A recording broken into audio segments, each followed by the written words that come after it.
Sander Dander Smocks and the Case of the Unlocking Locks by Sammy Jameson and Makai.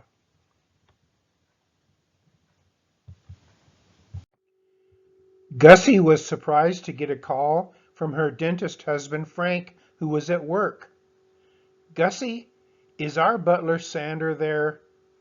"Yes, he's right here," Gussie said, and handed the phone to him. "Hello, this is Sander Dander Smocks. How can I help you?"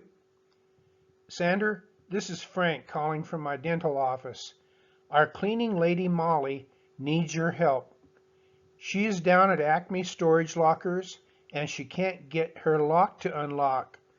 You see, she has to store her supplies and equipment in a storage locker because she lives in a very small apartment." "I will get down there right away," promised Sander.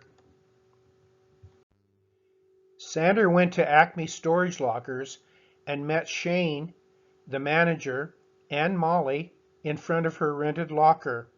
"Oh, thank you, Sander," Molly sounded so anxious.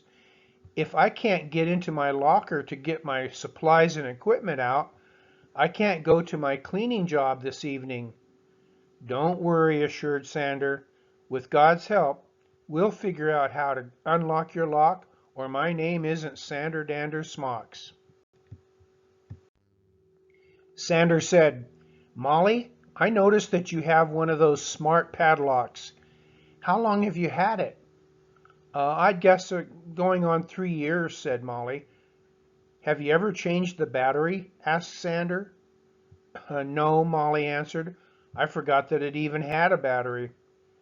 "Well, that may be your problem," Sander guessed. "Shane, do you have a 9-volt battery? These fancy smart locks have a way to jump-start them by touching a 9-volt battery to the bottom when the inner battery is dead." Shane brought a 9-volt battery, and sure enough, that was all it took to get Molly into her locker. Shane even had a replacement battery for her padlock. After Molly rushed off to work, Shane told Sander, "Thank you for coming to Molly's rescue. I'm so glad you knew something about her smart padlock. It seems like more and more of my customers are getting those.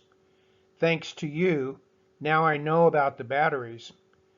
But I may have to call you again if I run into a more complicated problem." "Call me any time," said Sander.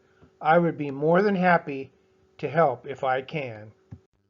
A couple of weeks later, Gussie received a call from Shane at Acme Storage. "Is Sander Dander Smocks there?" asked Shane. Gussie gave the phone to her butler, Sander. "This is Sander Dander Smocks. How may I help you?" "Mr. Smocks, this is Shane down at Acme Storage Lockers, and I really need your help solving a mystery. You see, 2 of my customers have those smart padlocks, and they have both found their locks unlocked twice now. Will you come and investigate?" The next morning, Sander Dander Smocks went over to meet Shane at Acme Storage Lockers. Sander assured him, "Shane, don't worry. With God's help, I will solve the mystery of the unlocking locks, or my name isn't Sander Dander Smocks." Sander took pictures of the front of each of the lockers that had the unlocked locks. He noticed that they were close together. He found muddy footprints that led to one of the lockers, so he took pictures of those.